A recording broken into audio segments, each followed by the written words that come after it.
सभी दोस्तों को मेरा राम राम। हम बात करते हैं केतु को लेके। घर में जो बालपन होता है वो केतु होता है। आजकल एक छोटी सी बात मैं बताता हूँ आपको। आजकल एकांकी परिवार होने की वजह से और मैक्सिमम में शिकायतें पेरेंट्स की ये रहती है कि सर बच्चा पढ़ाई नहीं कर रहा, सर बच्चे को हम ये सिखाना चाहते हैं ये सीख नहीं रहा, सर बच्चे को हम ये बताना चाहते हैं ये सुन नहीं रहा। इसका कारण क्या है कि पहले जो पिता होता था वो अपने बेटे को कभी नहीं खिलाता था, गोद में नहीं लिया करते थे। कभी कभार आमना सामना हो गया वो एक अलग चीज़ है। बच्चा हमेशा अपने दादा के पास रहता था। और दादा कौन है? दादा घर का बृहस्पति है। जो ये लाठी होती है ना, जो बुजुर्ग जो लाठी लेके चलते हैं, ये केतु है। और पोता क्या करता है? दादा की उंगली पकड़ के चलता है। पहले दादा उसको कंधे पे बिठाता है जब वो बालपन में होता है, और बाद में पोता उंगली पकड़ के चलाता है। ये बृहस्पति केतु का बहुत अच्छा संबंध है।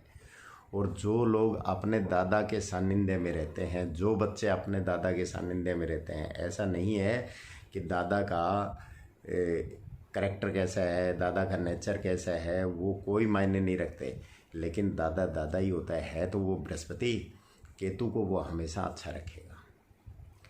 केतु हमारा वो ग्रह है जो हमें जन्म से लेके मरण तक हमारे साथ चलता है।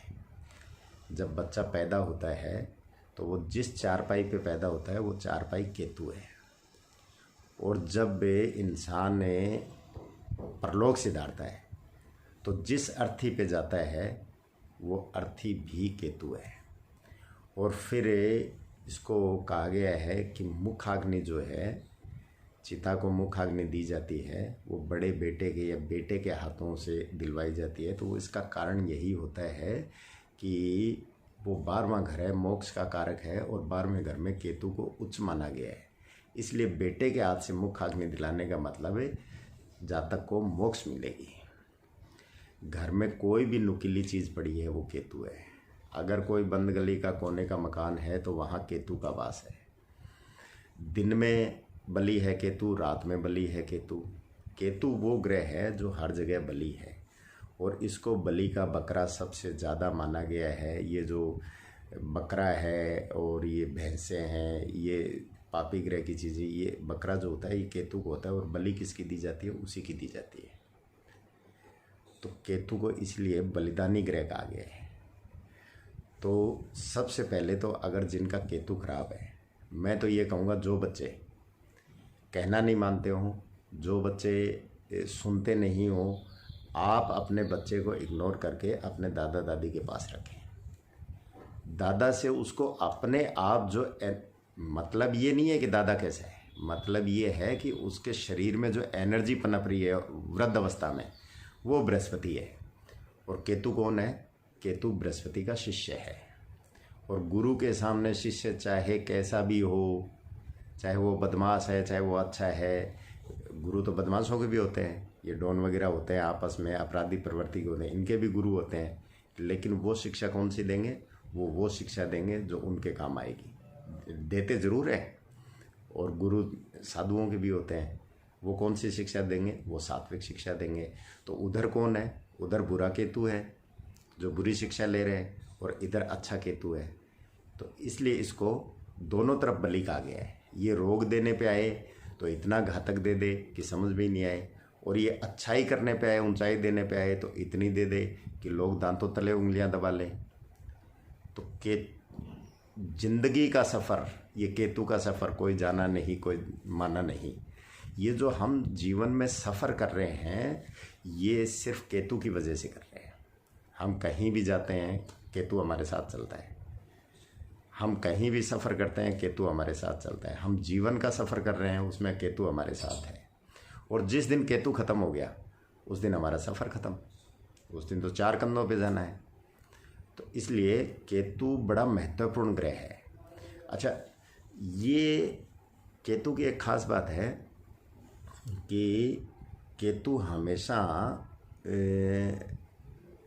हिडन रहना पसंद करता है। जिन लोगों का केतु अच्छा होता है आप दानवीर देखेंगे, बड़े बड़े दानवीर हैं जो उसमें दान पेटी में या कहीं भी रसीद कटवा के दान की और वो उसको भूल जाते हैं, नाम नहीं लिखवाते, वो अच्छा केतु है। और जो बहुत ज़्यादा बड़बोले होते हैं, जो अपने दुख को प्रकट करते रहते हैं, बार बार अपने दुखों को गाते हैं, जो भी सामने आए उसके सामने चुगली करना, दुख गाना, मेरे साथ ये हो गया, मेरे साथ वो कर दिया, वो सबसे बुरा केतु है। ऐसे लोगों को केतु मारता बहुत है। और जो अपनी अंतरात्मा में रखता है किसी भी बात को, उनकी केतु सुनता बहुत जल्दी है। इसको खुफिया मदद का फरिश्ता कहा गया है।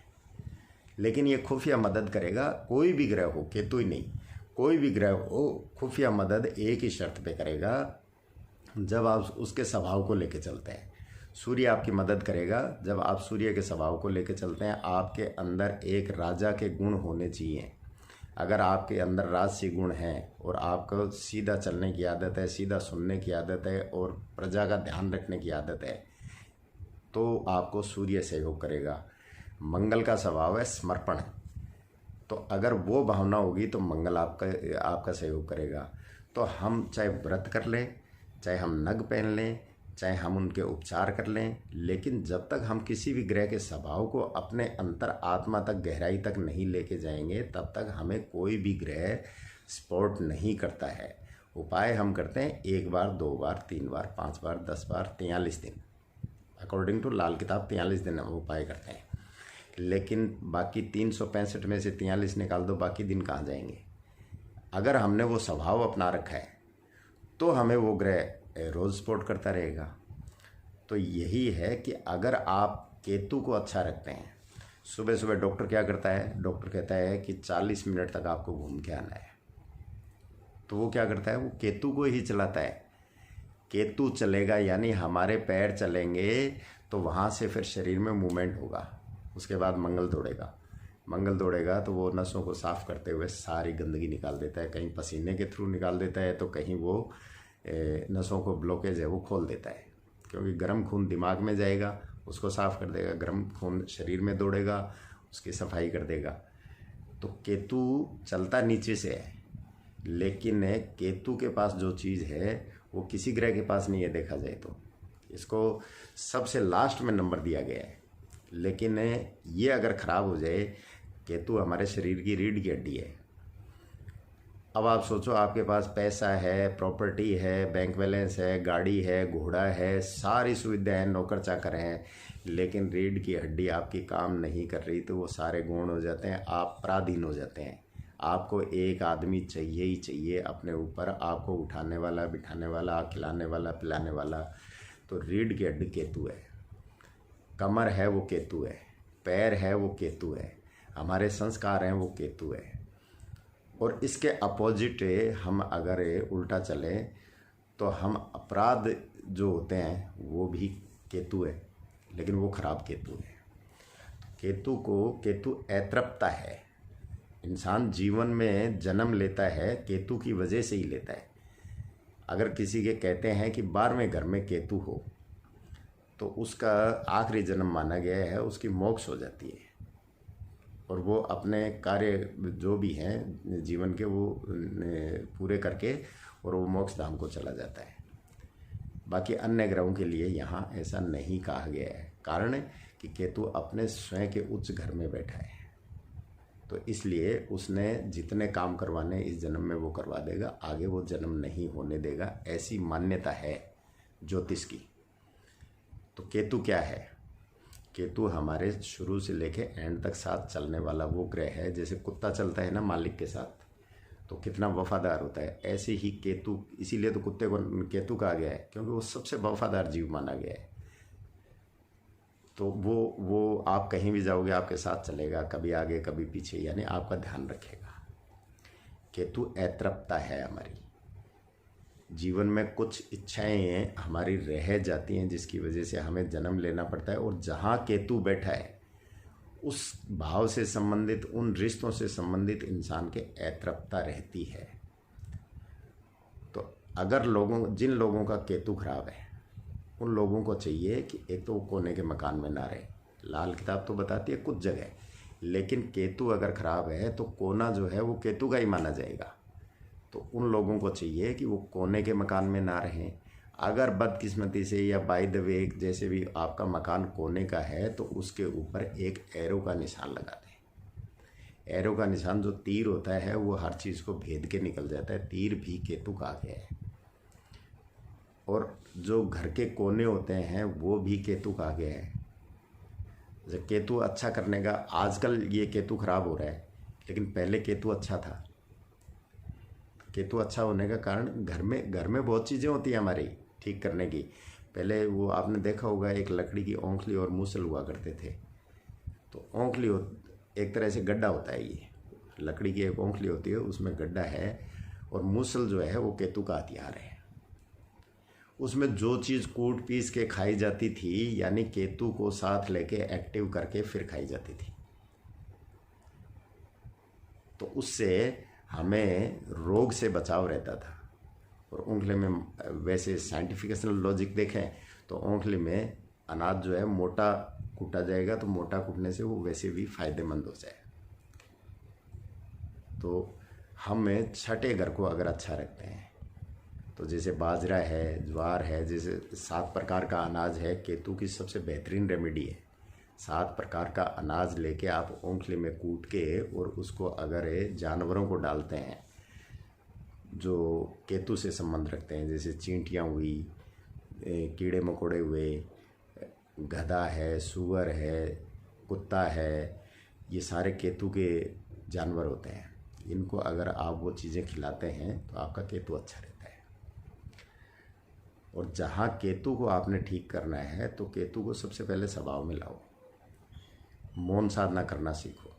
आप 1 घंटे कर लो, आधा घंटा कर लो, कोई ज़रूरी नहीं है आपको 6-7 घंटे मौन करना है या पूरे दिन करना है।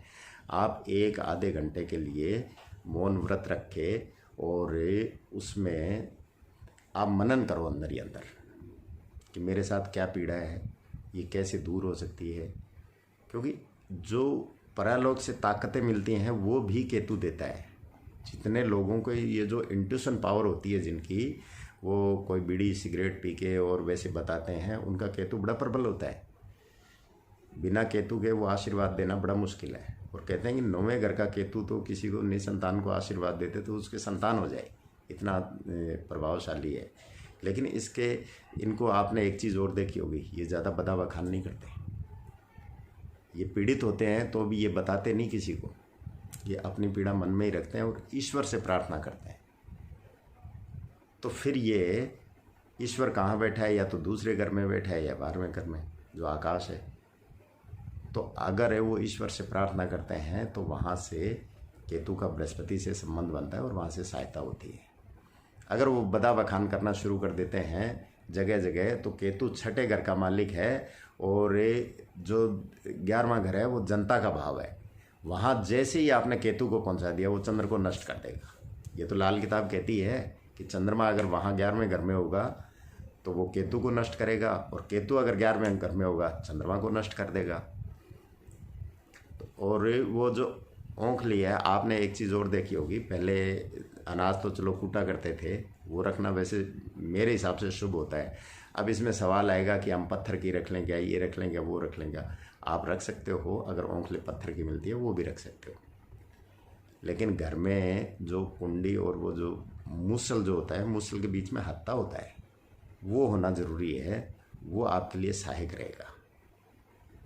किसी को नींद ना आए तो आप सिरहाने रख देना। पहले बीमारी में जैसे चिकन पॉक्स हुआ, माता हुई, बड़ी माता, छोटी माता, पता नहीं कैसे कैसे रोग वो जो भी होते थे, लेकिन नुस्खा ये था कि सिरहाने मूसल रख दो। क्यों? क्योंकि केतु वहाँ आयु रक्षक हो जाता है। वो छठे घर में था, बेड हमारा 12वां घर है, 12वें घर में हमने उच्च कर दिया उसको। मूसल जो है केतु का हथियार है, हमने 12वें घर में रख के उसको उच्च कर दिया। केतु की परेशानियाँ हमारे दूर होने लग गई। बहुत से उपाय, बहुत से मैक्सिमम उपाय हमारी परंपराओं में, हमारे घर में, हमारी रसोई में मिलेंगे अगर हम गौर से देखें। अच्छा, बहुत सी जगह हम सोचते हैं कि ग्रामर लगा लें, ये लगा लें। देखो, ग्रामर बिल्कुल एग्जैक्ट सत्य है, लेकिन आज ग्रामर नहीं लग सकती। आज कुछ चीज़ें हमें चेंज करनी पड़ेगी। अब हर एक को यही पता नहीं है कि औंखली क्या है, मूसल क्या है। हर एक को ये पता नहीं है कि कुंडी क्या होती है, उसमें जो कूटते हैं वो क्या होता है, हत्था। मामदस्ता क्या होता है ये पता नहीं है। तो हर एक कोई हर जगह पहले जो लाल किताब में पंडित जी बताया करते थे कि 4 चवन्नी बावड़ी में डालें, न तो आज वो चवन्नियाँ मिलती हैं और नई वो बावड़ी मिलती है। तो हमें खोज तो करनी पड़ेगी। बावड़ी का मतलब है कि हमें पाताल चाहिए, खुदी हुई जगह चाहिए, गड्ढा चाहिए जो 5-7 फीट से गहरा हो। तो वो केतु का स्थान आ गया। तो आज हमें तालाब ढूंढने पड़ेंगे क्योंकि कुएं भी नहीं मिलते। तो वक्त के साथ है मान्यताएं भी बदलती हैं। बात चल रही थी केतु की। तो अगर आपको केतु अच्छा रखना है तो केसर का तिलक नियमित लगाएं, नाभि जुबान माथे पे और कान के पीछे ज़रूर लगाएं, नहीं कान के आगे लगा लें क्योंकि कान पे केतु का अधिकार है। और दूसरा, अगर आपको केतु से संबंधित परेशानी है तो जो ओंखली वाला मैंने बताया है वो भी आप करके देखें, आपको लाभ जरूर मिलेगा। तीसरा, मूसल का जो बताया है, केतु से संबंधित कोई परेशानी है तो आप सिराने बेड के नीचे धीरे से एक मूसल रख लें, छोटा बनवा लें, खाती कोई भी बना देगा, कारीगर होगा वो, आपको लाभ जरूर मिलेगा। आप करके देखें और केतु की बहुत सी परेशानियों से बचेंगे आप। नमस्कार, धन्यवाद।